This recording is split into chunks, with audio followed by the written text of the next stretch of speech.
Ndonë se për akuzat e shfrytëzimit të prostitucionit në të paktën 3 raste, babe Bira Strite në Elgert Pata u dënuan me nga 8 vite burgim dhe 3 milion lek gjob nga gjykata e lartë, e cila la në fuqi vendimin e apelit. Prej pak kohësh që të dy ata kishin lënë qelit e burgut pas marrjes së vendimit në vitin 2009, ndërsa hetuesit dyshojnë se Pata mund të jetë sulmuar për veprimtarinë e tij të mëparshme lidhur me trafikimin e vajzave për prostitucion. Në vendimin e gjykatës spjegohet dhe se si të dëmtuarat detyroheshin të prostituonin, ndërsa paratë e xhiros ditore i mbanin të mbyllura në kasafortën e një apartamenti.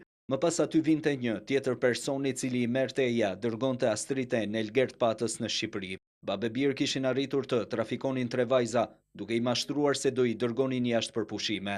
Pasi i zhvendosnin në Greqi me pretendimin se do të pushonin, aty i kërkonin që të udhëtonin drejt Norvegjis. Këtu vajzat detyroheshin të punonin si prostituta në shtëpi të marra me qera nga Babe Bir. Madje sipas dëshmive në Norvegji, ata bënin dhe lajmërime në gazetat e përditshme për shërbime seksi.